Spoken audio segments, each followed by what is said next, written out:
இன்னைக்கு நம்ம பார்க்க இருக்கிற வித்தியாசமான வேட்பாளர் ஸ்ரீவைகுண்டம் தொகுதி அதிமுகவின் வேட்பாளர் எஸ்பி சண்முகநாதன். அதிமுகவில் இருந்துகிட்டே ஸ்டெர்லைட் ஆலையே வேண்டாம்பா என்று குரல் கொடுத்த ஒரு துணிச்சல்காரர். யார் இவர்? அவரை பத்தி தான் பார்க்க போறோம். வணக்கம் and welcome to Rajmohan report. பொதுவா மாநில கட்சிகள் என்பது ஒரு கேபினெட் அப்படின்னா அது வந்து ஒரே குரல்ல பேசுவாங்க. அவங்க தலைவரோ ஒரு திராவிட கட்சியோ ஒரு முதலமைச்சரோ அவர்களின் தலைவர் சொல்வதே தான் எல்லோரும் சொல்லுவாங்க. தேசிய கட்சி அப்படி கிடையாது. இப்ப பிஜேபி எடுத்துக்கங்க, கேரளால அவங்களுடைய மேனிஃபெஸ்டோ வேற மாதிரி இருக்கும். மாட்டு இறைச்சியை பத்தி அவங்களுடைய கொள்கை அங்க வேற மாதிரி இருக்கும்.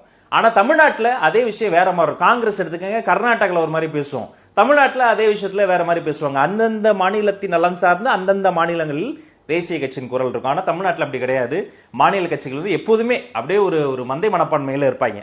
ஆனா அதிமுகவில் இருந்துகிட்டே இவர் என்ன பண்றாரு? எஸ்பி சண்முகநாதன் ஸ்டெர்லைட்டை மூடணும்னு குரல் கொடுத்தாரு. எனக்கு தெரிஞ்சு அதிமுக இருந்து வந்து ரொம்ப அந்த பகுதியில் இருந்து வந்த ஒரே அழுத்தமான குரல், ப்ரோ பப்ளிக்கா வந்த குரல் இவர் தான். அது நீதிமன்ற தீர்ப்பு வந்த போது கூட அதை இனிப்பு கொடுத்து கொண்டாடினாரு. அப்புறம் ஒரு வாட்டி பிரஸ் மீட்ல கூட இன்னைக்கு தூத்துக்குடியில மழை வர்றதுக்கு காரணமே இந்த ஸ்டெர்லைட் ஆலையை மூடினதாயான்னு சொன்னாரு. கடம்பூர் ராஜு போன்றவர்கள்லாம் வந்து ஸ்டெர்லைட் ஆலைக்கு ஃபேவரா பேசினப்ப அது தவறு, அது அவருடைய தனிப்பட்ட கருத்தா இருக்கலாம், யாரு ஸ்டெர்லைட் ஆலை வேணும்னு சொன்னாலும் அவங்க அத்தனை பேருமே துரோகிகள்னு அதிமுக இருந்துகிட்டே சொன்னாரு. ஸோ இவர் ஒரு வித்தியாசமான ஒரு மனிதர், துணிச்சல்காரராக தான் இருக்கிறாரு. அவரை பத்தி, அவர் வாழ்க்கையில் அடைந்த உயரங்களை பத்தி நம்ம வந்து சுருக்கமா தெளிவா பார்த்துடலாம். ஸ்ரீவைகுண்டம்ங்கிறது ரொம்ப அழகான தொகுதிங்க. திருவைகுண்டம்னு சொல்லலாம். 108 திவ்ய தேசங்கள் இருக்கு பாருங்க. அதுல நவ திருப்பதி ஸ்தலங்கள் அமைந்திருக்கிற ஒரு ஆன்மீக புண்ணிய பூமி தான் ஸ்ரீவைகுண்டம். பல்லாயிரம் ஏக்கரில் அருமையான வாழை மர சாகுபடி நடைபெறக்கூடிய, வாழை சார்ந்த விவசாய பொருட்களை, விளைபொருட்களை அதிகமாக உற்பத்தி செய்யக்கூடிய இடமாக இருக்கிறது ஸ்ரீவைகுண்டம். தாமிரபரணியை சொல்லியே ஆகணுங்க. தமிழ்நாட்டிலேயே பிறந்து தமிழ்நாட்டிலேயே கடலை தொடக்கூடிய ஒரு நதியாக இருப்பது தாமிரபரணி. அப்படி காலில் சலங்கை கட்டி ஓடும் தாமிரபரணி கடலை போய் முத்தமிடுவதற்கு முன்பு பாய்ந்தோடுகிற ஒரு இடமாக இந்த ஸ்ரீவைகுண்டம் இருக்கிறது. இப்படிப்பட்ட பல பெருமைகள் வாய்ந்த ஸ்ரீவைகுண்டம் வந்து அந்த ஸ்ரீவைகுண்டத்துடைய வேட்பாளர் தான் எஸ்பி சண்முகநாதன் இப்ப நிக்கிறாரு. ஏற்கனவே அவருடைய ஹிஸ்டரியை பார்த்தா நிறைய ஒரு சக்சஸ்ஃபுல் ட்ராக் ரெக்கார்டு வச்சிருக்கிறார். அவர் 70களில் எம்ஜிஆர் மீது கொண்ட அன்பின் காரணமாக அதிமுக வந்து சேர்ந்து களமாடுகிறாரு. 77ல ஒரு சின்ன ஒரு கிளை செயலாளர் மாதிரி ஒரு சின்ன பதவியில தான் அவர் வந்து ஸ்டார்ட் பண்றாரு. 10 வருஷத்துல பேரூராட்சி தலைவராகிறார். அடுத்த 10 ஆண்டுகள்ல வந்து ஒன்றிய செயலாளர் ஆகிறார். அடுத்த 5 ஆண்டுகளில் தூத்துக்குடியினுடைய மாவட்ட செயலாளராகி பல முறை அமைச்சரவையில் அமைச்சராகவும் வலம் வந்த ஒரு மிகப்பெரிய உயரங்களை தொட்டவர். ஆனா படிச்சது வெறும் 9ஆம் வகுப்பு. ஒரு சாதாரண பாரம்பரிய மருத்துவம் செய்யக்கூடிய ஒரு வைத்திய குடும்பத்தில் பிறந்த ஒருத்தர், 9ஆம் வகுப்பு மேல பள்ளி படிப்பு இல்லாத ஒருத்தர். ஆனா எப்படி இந்த உயரங்களை எல்லாம் தொட்டார்னா இதே மாதிரி தனக்கு சரி என்று பட்டதை துணிச்சலாக பேசியது மூலமா தான். இவர் அமைச்சரவையில் இருந்தார். நம்ம சொன்னோம் இல்லையா, 2001ல இதே ஸ்ரீவைகுண்டம் தொகுதியில எம்எல்ஏவா ஜெயிச்சிடுறாரு. எம்எல்ஏ எலெக்ஷன்ல ஜெயிச்சவர் வந்து இங்க சென்னைக்கு கோட்டையில பதவியேற்க வராரு. அவர் வந்து ஜவுளி மற்றும் கைத்துறை அமைச்சரா பதவியேற்க வராரு. எதுல வந்தாருன்னா அரசாங்க பேருந்துல, தமிழ்நாடு அரசு போக்குவரத்து கழகத்தினுடைய ஒரு அரசாங்க பேருந்துல வந்த ஒரு எளிமையான எம்எல்ஏன்னு சொல்லலாம்.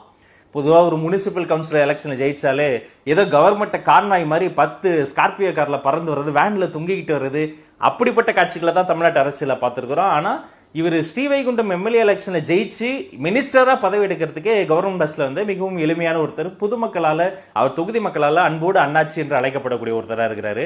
அப்படிப்பட்ட அவர் வந்து கேபினெட்ல அமைச்சராக இருந்த பதவிகள் பார்த்தோம்னா ஜவுளி மற்றும் கைத்தறித்துறை அமைச்சராக இருந்திருக்கிறார். இந்து சமய அறநிலைத்துறை அமைச்சராக இருந்திருக்கிறாரு. 2011, 2016 பேக் டு பேக் ஜெயிச்சதுக்கு அப்புறமேட்டு பால்வளத்துறை அமைச்சராகவும் இருந்தாரு.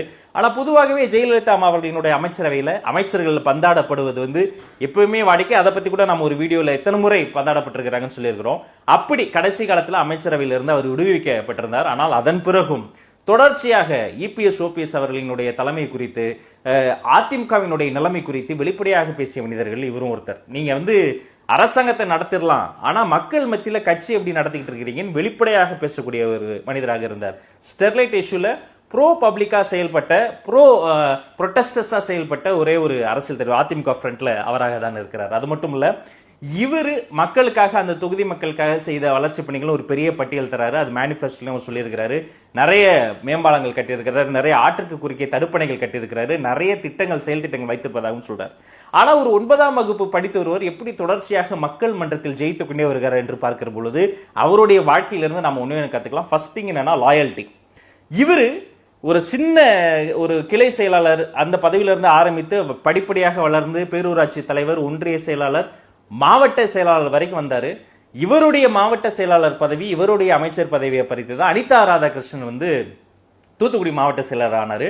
அப்புறம் அந்த 2009-2010 வாக்குல அவர் வந்து திமுகவுக்கு போன பிறகு தூத்துக்குடி மாவட்டத்திலேயே அதிமுக சற்று வந்து கொஞ்சம் பலவீனமானாங்க. அப்படி பலவீனப்பட்ட தூத்துக்குடியினுடைய மாவட்ட செயலாளராக இவர் மறுபடியும் நியமிக்கப்பட்டு அதன் பிறகு களமாடி 2011-2016 ரெண்டு எலெக்ஷன்லையும் பேக் டு பேக் ஜெயிச்சிருக்கிறார். அது மட்டும் இல்ல, இவ்வளவு வெளிப்படையாக பேசி இபிஎஸ் ஓபிஎஸ் அவர்களின் குறித்து, கட்சியை குறித்து, ஸ்டெர்லைட் இஷ்யூ குறித்து வெளிப்படையாக பேசி அவரு இந்த வாட்டி சீட்டு தருவாங்களா என்று எல்லோரும் யோசிக்கப்பட்ட அவரு அதிமுகவினுடைய முதற்கட்ட வேட்பாளர் பட்டியல் வெளியாச்சு பாருங்க, அதுலயும் அவருடைய பேர் இருந்தது. ஸோ இதுதான் ஒரு நம்ம கற்றுக்கொள்ள வேண்டிய மிக முக்கியமான பாடம். நீங்க எந்த இடத்துல இருந்தாலும் சரி, யாருக்கு கீழே வேலை செஞ்சாலும் சரி, உங்களுக்கு சரி என்று பட்டதை, மனதிற்கு சரி என்று பட்டதை, மக்களுக்கு விருப்பமானதை துணிந்து பேசுவதுதான் உங்களுக்கான ஒரு பாதையாக இருக்க முடியும். எல்லாரும் சொல்றாங்க, ஐயோ இது சொன்னா அவங்க வந்து மனசு காயப்பட்டுரும், ஐயோ இது சொன்னா நம்மளை பத்தி தப்படுத்துப்பாங்க. நோ, எது சரியோ அதை சொல்ல வேண்டும், எது மக்களுக்கு தேவையோ அதை மட்டும் தான் சொல்ல வேண்டும். அடுத்த தேர்தலை பற்றி மட்டுமே அல்ல, அடுத்த தலைமுறையை பற்றியும் நாம் சிந்திக்க வேண்டும். அதுதான் ஆரோக்கியமான அரசியல். உலகம் முழுக்க அப்படிதான் இருக்கிறாங்க. ஒரு கட்சியில் இருக்கக்கூடியவங்க அது ரிபப்ளிகன்ஸாவோ டெமோக்ராட்ஸாவோ இருந்தாலும் அவங்க கட்சிக்குள்ளார உட்கட்சி ஜனநாயகம் என்பது அவர்களினுடைய பேச்சின் மூலமாக, எழுத்தின் மூலமாக, கொள்கையின் மூலமாக உறுதி செய்யறாங்க. அதே நிலவரம் இந்த இடத்துக்கு வரணும். அரசியல் என்பது கலவரமாக இல்லாமல் ஆரோக்கியமான நிலவரமாக மாற வேண்டும் என்ற பாடத்தை எஸ்பி சண்முகநாதன் என்ற இந்த ஸ்ரீவைகுண்டம் தொகுதி அதிமுக வேட்பாளரினுடைய வாழ்க்கையிலிருந்து நம்ம அனைவருமே கற்றுக்கொள்ளலாம். என்ன மக்கள் தீர்ப்பு என்ன வருதுங்கிறத பொறுத்திருந்து பார்ப்போம். இந்த காணொலியை நண்பர்களோட பகிர்ந்து கொள்ளுங்க. உங்கள் அன்பு, ஆதரவு, ஆலோசனைகளை கமெண்ட்ஸ்ல சொல்லுங்க. வேற எந்த தொகுதி, வேட்பாளர், கட்சி குறித்து நம்ம விரிவா பேசலாம், அதையும் தெரியப்படுத்துங்க. இதே போன்ற காணொலிகளுக்கு please subscribe to Rajmohan report. நன்றி.